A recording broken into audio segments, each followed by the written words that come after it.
In September of 1939, Hermann Goering stood before a crowd of German officials and made a boast that would haunt him for the rest of his life.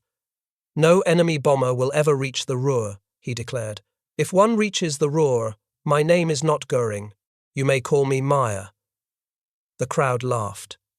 Within 4 years, Allied bombs were falling on German cities so regularly that Germans began calling their air raid sirens Meyer's trumpets.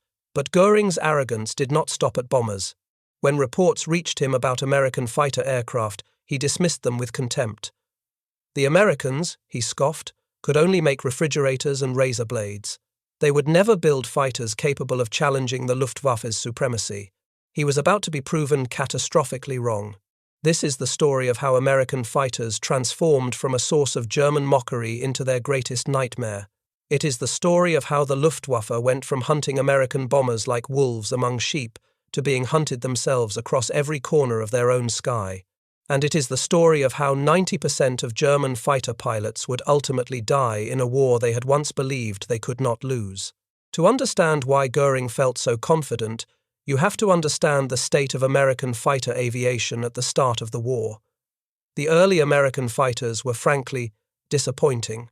The Bell P-39 Airacobra looked impressive on paper. It had a 37mm cannon that fired through the propeller hub. It had tricycle landing gear that was ahead of its time. It had sleek lines that suggested speed and power. But it had one fatal flaw. The United States Army Air Corps had removed the turbo supercharger to save weight. Without it, the P-39's performance collapsed above 15,000 feet. The engine gasped for air in the thin atmosphere where real fighter combat happened. When the Royal Air Force tested the Airacobra in combat on October 9, 1941, the results were disastrous. Number 601 Squadron flew exactly one combat mission with the aircraft over Dunkirk. They immediately recognized the problem. The German fighters operated at altitudes where the Airacobra could not follow. The RAF flew the Airacobra in combat for exactly 3 days, October 9 through October 11, 1941. Then they withdrew the entire program. The aircraft that had promised so much delivered nothing. The situation was not much better in the Pacific. When the 67th Fighter Squadron arrived at Guadalcanal with P-400s, the export version of the Airacobra, they discovered the same limitations in brutal fashion. They lost 10 of their 14 aircraft in just 4 days. General Vandergrift ordered them grounded. The plane simply could not compete with Japanese Zeros at the altitudes where combat actually happened. American pilots were dying because their aircraft could not perform where performance mattered most. The P-40 Warhawk was tougher and more reliable, but faced similar limitations. Its Allison engine performed adequately at low altitude, but became sluggish above 15,000 feet. American volunteer pilots in China, the famous Flying Tigers, learned to use the P-40's strengths through disciplined dive and zoom tactics. But against the Luftwaffe's Bf-109s and FW-190s, which excelled at high-altitude combat over Europe, the P-40 was outclassed. German pilots who encountered early American fighters reported easy victories. The Americans, it seemed, had no answer for German air superiority. Then there was the P-47 Thunderbolt. This massive fighter weighed nearly 8 tons fully loaded. It was the largest single-engine fighter of the war. Pilots joked that if you ran out of ammunition, you could simply taxi over to the enemy and crush them. The Thunderbolt was fast, rugged, and heavily armed with 8 50-caliber machine guns. But when it first entered combat on March 10, 1943, with the 4th Fighter Group, the mission ended in failure before it even began. Radio malfunctions caused by improper grounding forced the 14 aircraft to abort. The debut of America's new wonder fighter was an embarrassment. Even when the Thunderbolt began flying successful missions, it had a critical limitation. Its combat radius was roughly 250 miles. It could escort American bombers partway into Germany, but then it had to turn back. The massive radial engine drank fuel at an alarming rate. Drop tanks extended the range somewhat, but not nearly enough, and that turning point, that moment when the American escorts reached their limit and headed home, was when the slaughter began. On August 17, 1943, The 8th Air Force launched one of its most ambitious missions of the war. 230 B-17 Flying Fortresses would attack the ball-bearing factories at Schweinfurt, while another 146 bombed the Messerschmitt factory at Regensburg. The mission required flying deep into Germany. The escorts could only accompany them part way. After that, the bombers would be alone. German fighter controllers tracked the formations on radar. They waited patiently for the moment the American fighters reached their fuel limit. When the Thunderbolts and Spitfires finally turned back, the Luftwaffe pounced. German fighters attacked in waves. Bf-109s came from the front in head-on passes. FW-190s swept in from the sides. Twin-engine fighters launched rockets from beyond the range of the bombers' guns. The formations that had bristled with defensive firepower began to come apart. 60 B-17 Flying Fortresses were shot down that day. Another 11 were so badly damaged they had to be scrapped. That was 25% of the attacking force destroyed or written off in a single mission. Over 600 American airmen were killed, captured, or wounded. The Germans lost approximately 38 fighters. It was a lopsided victory for the Luftwaffe. German fighter pilots called these unescorted missions happy times. They would wait until the American escorts turned back, then tear into the bomber formations with methodical precision. There was a grim science to it. Attack from 12 o'clock high to minimize exposure to defensive guns. Concentrate fire on engines and cockpits. Avoid the lethal crossfire that overlapping bomber formations could generate. It required courage, but the odds heavily favored the fighters. 2 months later, on October 14, 1943, the Americans returned to Schweinfurt. The results were even worse. 291 B-17s set out, 60 were shot down. 17 more were scrapped due to damage. Over 650 aircrew were lost. The loss rate approached 26%. It was a catastrophe. The 8th Air Force suspended deep penetration raids without fighter escort. The Luftwaffe was winning the air war, and they knew it. What the Germans did not know was that an aircraft was already in development that would change everything.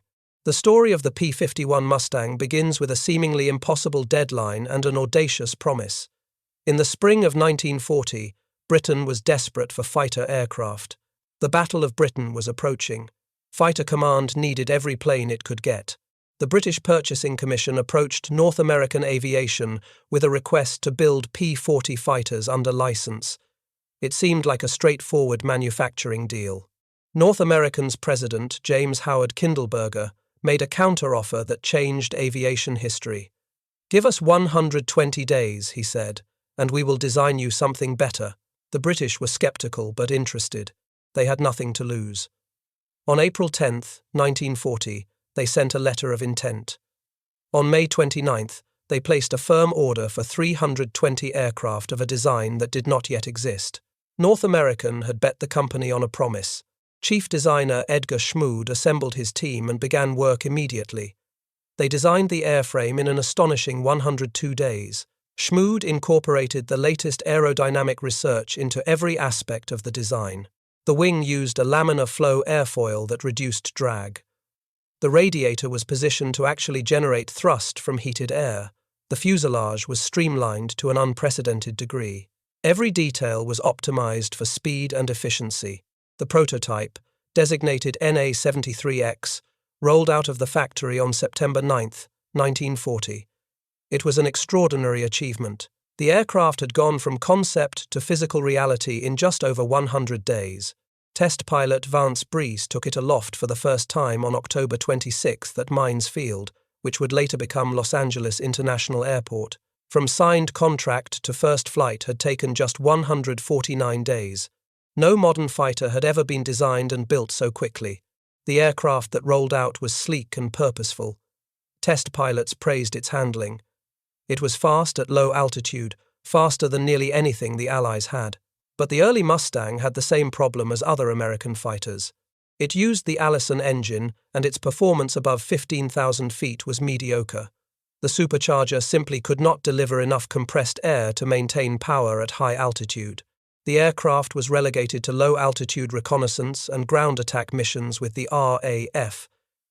It seemed destined to become another footnote in aviation history. Then came the breakthrough that would decide the air war. On April 30th, 1942, a Royal Air Force test pilot named Ronald Harker flew an Allison-powered Mustang at the aircraft testing facility at Duxford. Harker was experienced enough to recognize potential when he saw it. The aircraft's handling was exceptional, its speed at low altitude was impressive, its range far exceeded other fighters. But Harker saw something more. He saw an airframe waiting for the right engine. Within 48 hours, Harker wrote a report recommending that the Mustang be fitted with the Rolls-Royce Merlin 61 engine.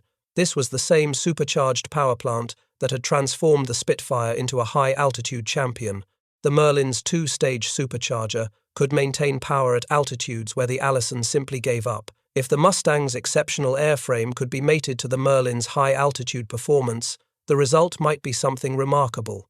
The British moved quickly. Rolls-Royce engineers began the conversion work. On October 13, 1942, the first Merlin-powered Mustang took flight at Hucknall. Test pilot Captain R.T. Shepard pushed the aircraft through its paces. The results exceeded all expectations. The Mustang that had struggled above 15,000 feet now soared to 30,000 and beyond. It was faster than the Spitfire at nearly every altitude. It retained the exceptional range that had always been its secret strength. The Americans developed their own version using Packard-built Merlin engines manufactured under license. The P-51B flew on November 30, 1942, with test pilot Bob Chilton at the controls. It reached 441 miles per hour at 29,800 feet.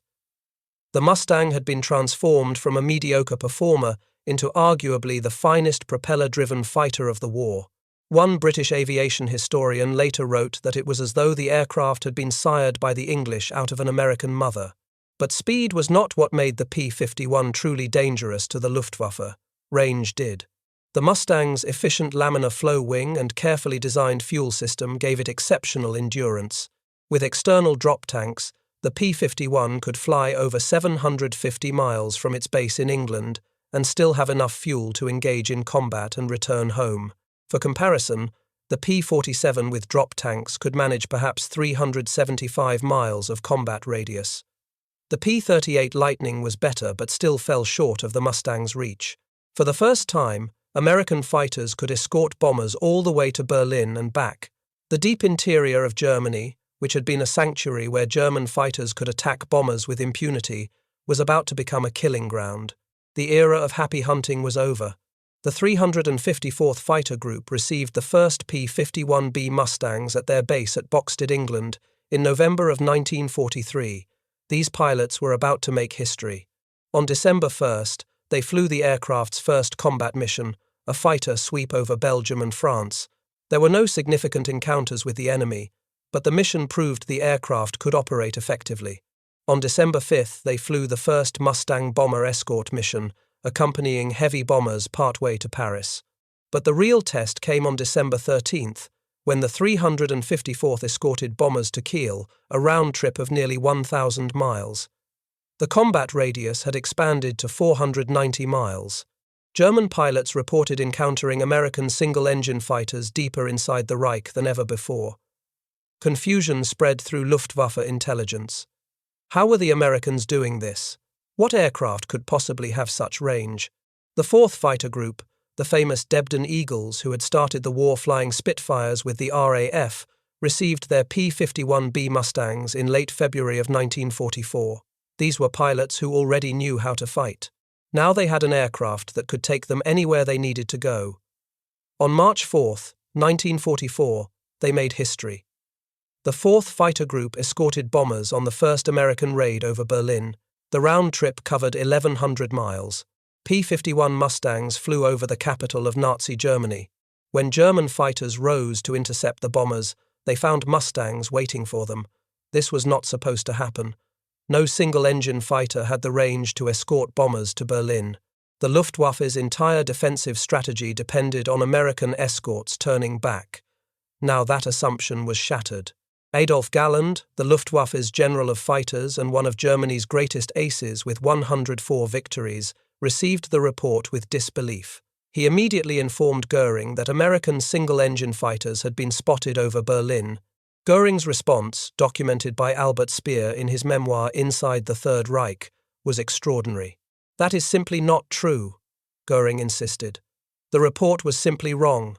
American fighters did not have the range to reach Berlin. Every expert knew this. The fuel consumption calculations made it impossible." When Galland pressed the point, presenting evidence from multiple sources including pilot reports and aircraft wreckage, Goering refused to accept reality. "I herewith give you an official order that they were not there," he commanded. "I officially refuse to accept their presence over Berlin." Reality, however, did not care about Goering's orders. 2 days later, on March 6, 1944, the 8th Air Force launched its largest mission yet against Berlin. 814 heavy bombers, protected by over 800 fighters, including more than 150 Mustangs, struck the German capital. The weather was poor. Many bombers hit secondary targets, but the Luftwaffe scrambled every available fighter to intercept.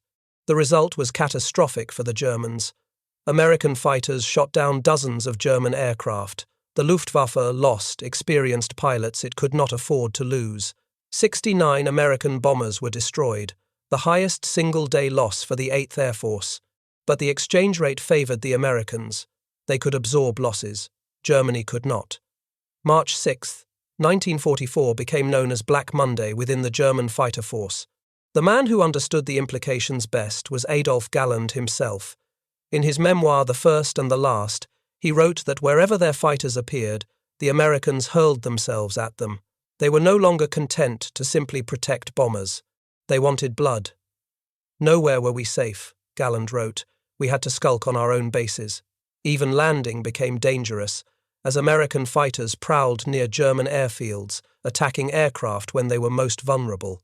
The change in American fighter tactics was the work of one man. Lieutenant General James Doolittle, the same officer who had led the famous raid on Tokyo, had taken command of the 8th Air Force on January 6, 1944. When he arrived at his headquarters, he found a sign that read, "The first duty of the 8th Air Force fighters is to bring the bombers back alive." The sign reflected the prevailing doctrine. Fighters stayed close to the bombers. They protected the formation. They did not chase after enemy aircraft. Doolittle ordered the sign removed. The new mission, he announced, was to destroy the Luftwaffe. Fighters were freed from close escort duty. They could now range ahead of the bomber formations, sweeping the skies clear of enemy interceptors before the bombers arrived. They could pursue German fighters all the way to their airfields. They could strafe planes on the ground. They were no longer bodyguards. They were hunters. General William Kepner, who commanded the 8th Air Force's fighters, embraced the new doctrine enthusiastically. He reportedly replaced Doolittle's removed sign with a new one reading, "The first duty of the 8th Air Force fighters is to destroy German fighters." Doolittle later called this the most important and far-reaching military decision he made during the war. The results spoke for themselves. The 8th Air Force's bomber loss rate fell from approximately 5% in 1943 to under 2% in 1944. American bombers could now strike targets across Germany with losses that, while still terrible, were sustainable. But the German fighter pilot loss rate climbed in the opposite direction. The hunters had become the hunted. The numbers tell the story of annihilation. In January of 1942, the Luftwaffe's monthly fighter pilot loss rate was relatively manageable. By November of 1943, nearly 10% of German fighter pilots were being killed or wounded each month. This was already unsustainable. Then the Americans changed tactics. By May of 1944, the monthly loss rate had reached 25%. 1/4 of all German fighter pilots were dying every 30 days. Think about what that means. A German pilot assigned to a fighter unit in May of 1944 could expect to survive, on average, 4 months. By the end of summer, statistically speaking, he would be dead, wounded, or captured. The average German fighter pilot had worse survival odds than a combat infantryman on the Eastern Front. The attrition was concentrated among the experienced pilots who actually engaged the Americans. New pilots fresh from training often died on their first or second mission, but veteran pilots who survived multiple encounters were also falling.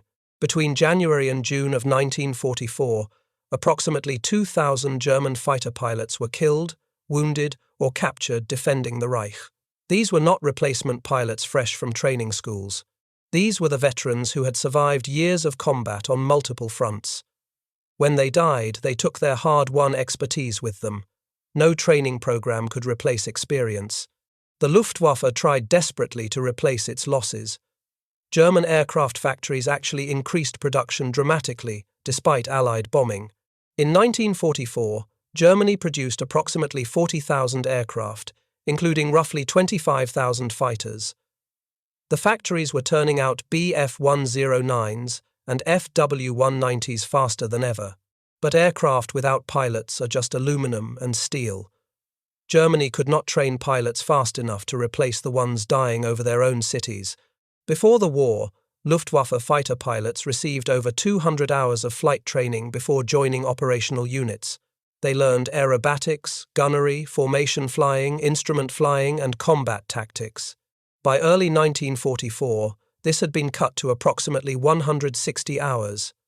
There was not enough fuel, not enough instructors, not enough time. By mid-1944, it dropped to around 112 hours. By late 1944, new pilots arrived at frontline units with barely 80 hours of training.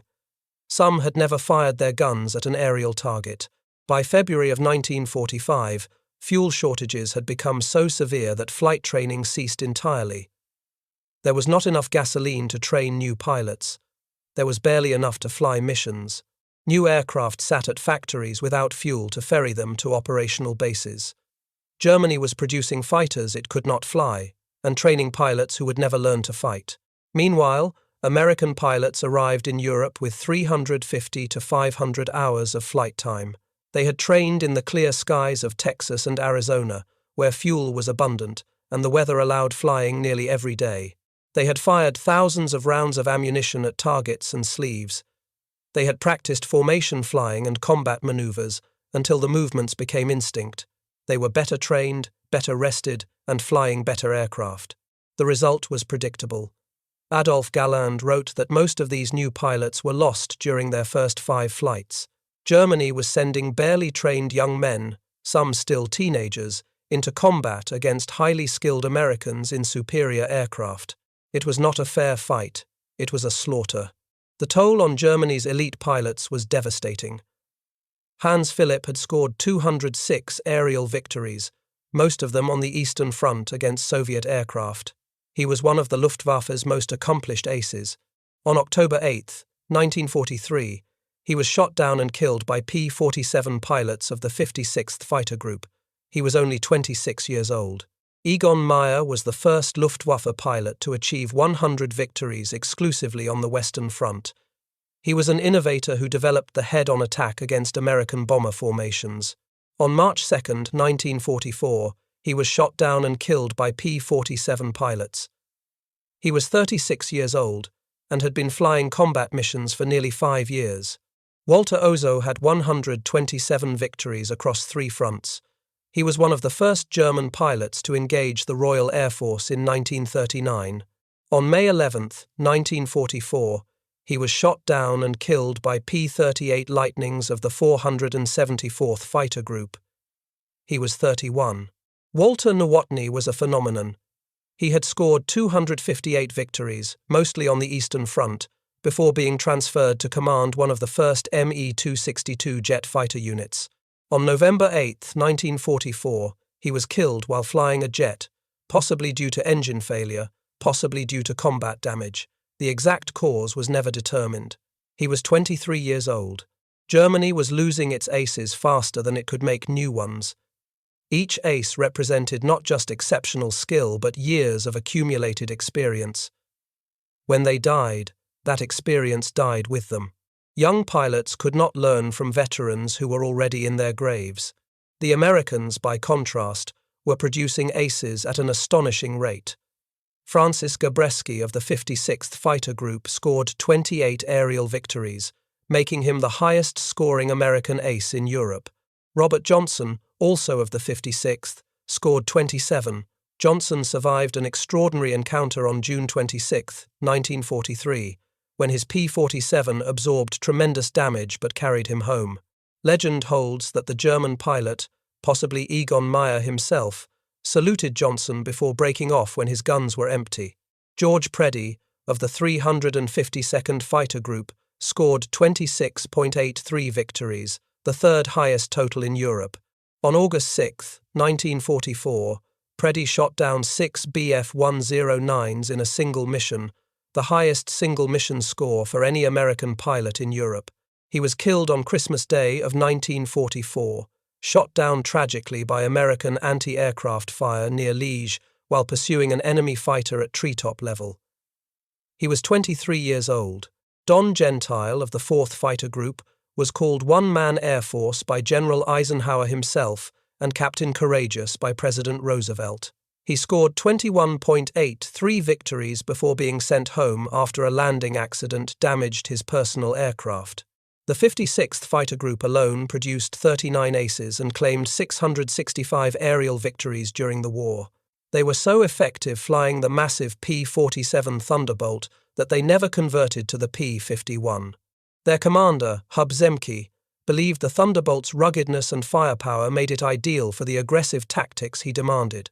The group became known as Zemke's Wolfpack, and German pilots learned to fear the distinctive markings on their aircraft. The 4th Fighter Group, the legendary Debden Eagles, claimed over 1,000 total victories, 583 in the air and over 400 on the ground. The 354th Fighter Group, the Pioneer Mustang Group, claimed 701 aerial victories, more than any other American fighter group. The 357th Fighter Group set a single-day record on January 14, 1945, destroying 56 German aircraft near Durban and Stendal during a massive air battle. The Tuskegee Airmen of the 332nd Fighter Group wrote their own chapter in this story. These African-American pilots, who had faced discrimination and doubt at every stage of their training, flew over 15,000 combat sorties and claimed 112 aerial victories. On March 24, 1945, they flew the longest escort mission in 15th Air Force history, a 1,600-mile round trip to Berlin. During that mission, pilots Roscoe Brown, Charles Brantley, and Earl Lane each shot down Me-2 jet fighters. Research by Dr. Daniel Hallman of the Air Force Historical Research Agency documented that the 332nd lost 27 bombers to enemy aircraft during their escort missions, debunking the popular myth that they never lost a bomber. But their record was still significantly better than comparable units. The 31st Fighter Group lost 49 bombers. The 325th lost 68. The 52nd lost 88. The Tuskegee Airmen had proven their worth beyond any reasonable question. The German side of this story is one of mounting desperation. Jagdgeschwader 26, one of the Luftwaffe's most elite fighter units, had dominated the Channel Front early in the war. In 1941, they destroyed 4 RAF aircraft for every one of their own lost. Their roster included legendary aces like Josef Priller, who scored 101 victories, including 68 Spitfires. They called themselves the Abbeville Kids after their base in France, and British pilots learned to dread their yellow-nosed aircraft. But by August of 1944, JG-26 was losing pilots faster than they could be replaced. 40 pilots were killed in that single month alone. The unit that had once dominated the skies was being bled white. By war's end, Jagdgeschwader 26 had lost 63 pilots killed. Their total claims of approximately 2,700 aircraft had come at an unsustainable price. The assault reached its climax during Big Week, the coordinated American offensive from February 20th through 25th, 1944. Over 5 days, American bombers attacked German aircraft factories while fighters swept the skies. The weather was terrible. Clouds obscured targets, missions were diverted or cancelled. But when conditions permitted, the Americans struck with overwhelming force. The Americans lost over 200 bombers and fighters during Big Week, but the Luftwaffe lost 262 fighters destroyed and approximately 100 pilots killed. Some estimates suggest that 18% of Germany's experienced fighter pilots died in those 6 days alone. The Luftwaffe had to replace not just aircraft but trained combat pilots. It could do the first but not the second. The mathematics of attrition had become impossible to overcome. D-Day demonstrated just how completely air superiority had shifted. On June 6, 1944, Allied aircraft flew 14,674 sorties over Normandy. The Luftwaffe managed just 319. The ratio was 46-1. For every German aircraft over the beaches, there were 46 Allied planes. The only German fighters to strafe the invasion beaches that morning were two FW-190s flown by Josef Priller and his wingman Heinz Włodarczyk, just two aircraft against the largest amphibious invasion in history. Priller and Włodarczyk made one pass down Sword Beach, guns blazing, then fled into the clouds before the swarms of Allied fighters could catch them. It was the best the Luftwaffe could manage. By the end of June 1944, the Luftwaffe had lost 931 aircraft. They finished the month with only 425 fighters available in all of France. The German Air Force had been broken over its own territory. The Germans made one final desperate gamble to change the situation. On January 1, 1945, the Luftwaffe launched Operation Bodenplatte, a surprise attack on Allied airfields using nearly 900 aircraft. The attack achieved tactical surprise. Many Allied aircraft were caught on the ground. The Germans destroyed 305 Allied planes, but German losses were catastrophic. 271 fighters were destroyed, many of them shot down by Allied air defenses, or even by German anti-aircraft gunners who had not been informed of the operation. 143 pilots were killed. 70 more were captured. Among the dead were 3 Geschwader commanders, 5 Gruppe commanders, and 14 Staffel captains.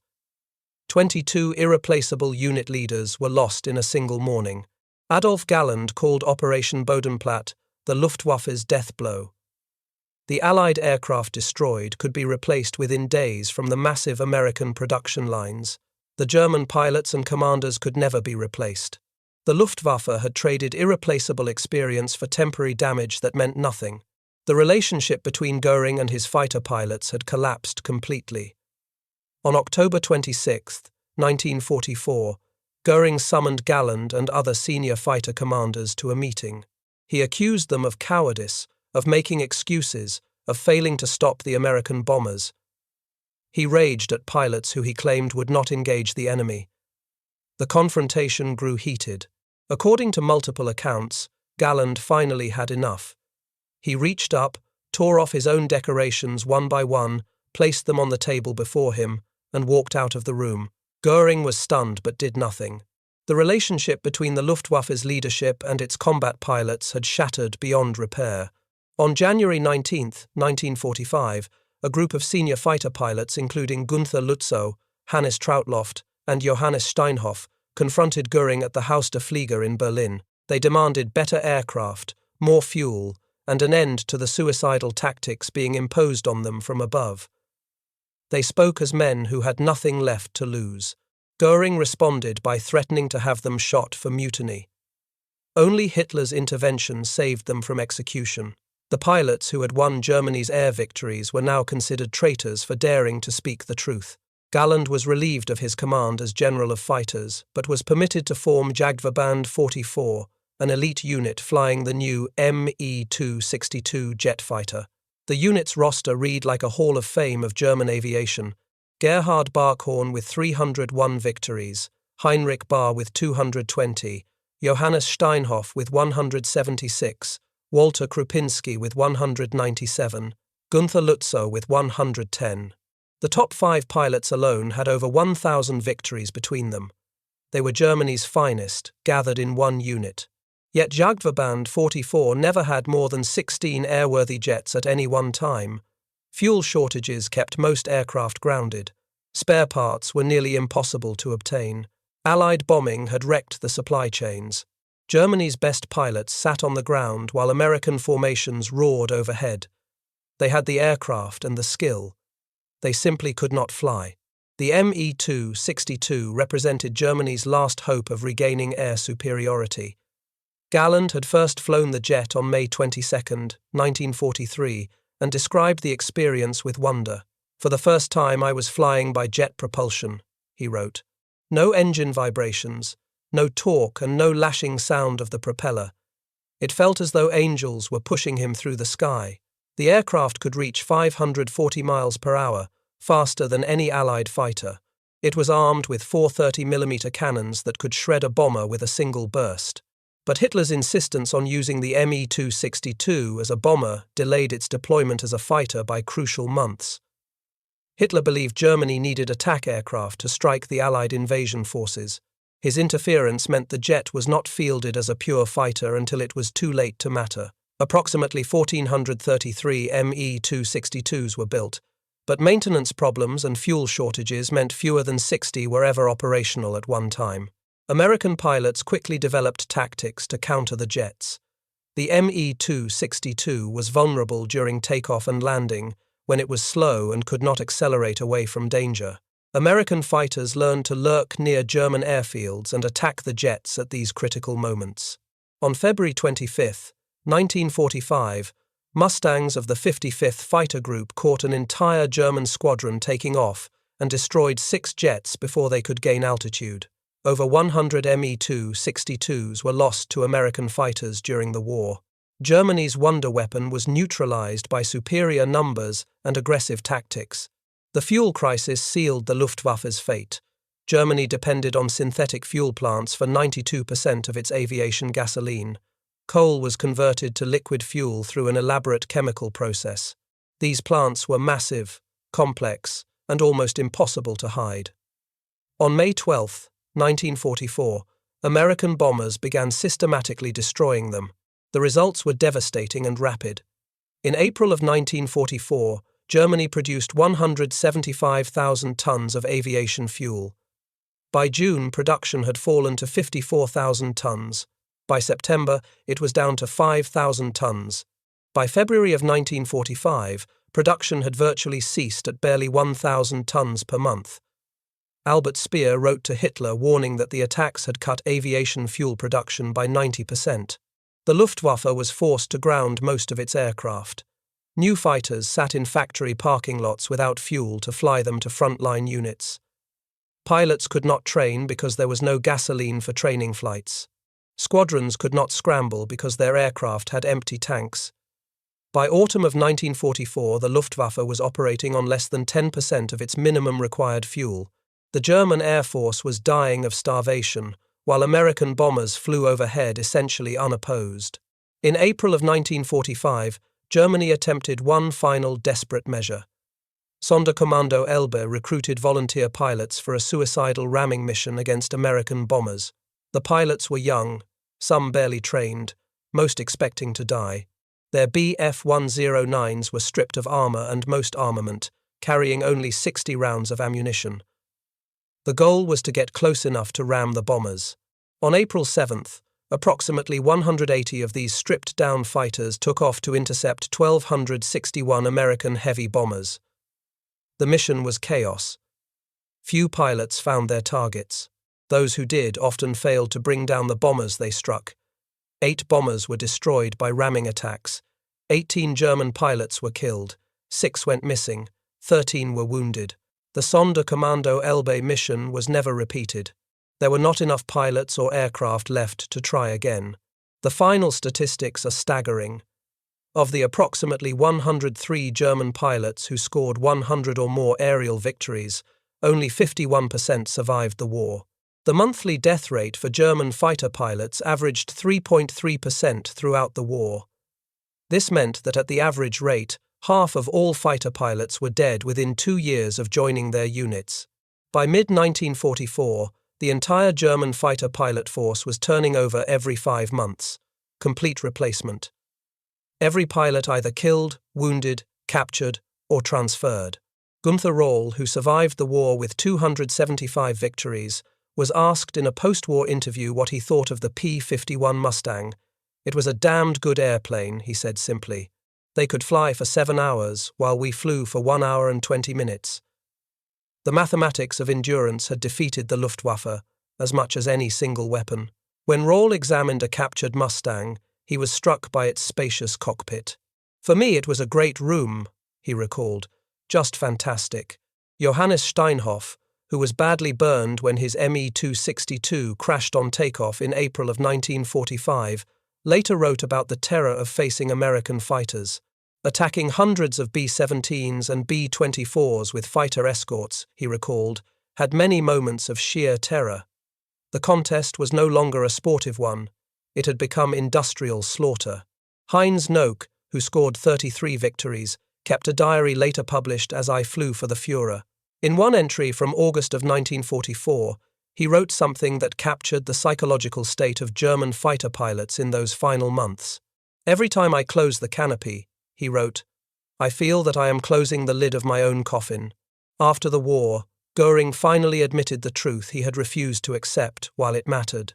In an interrogation conducted by General Spaatz in May of 1945, Goering identified the decisive factor in the Luftwaffe's defeat. The reason for the failure of the Luftwaffe against the Allies, he told his interrogators, was the success of the American Air Forces in putting out a long-range escort fighter.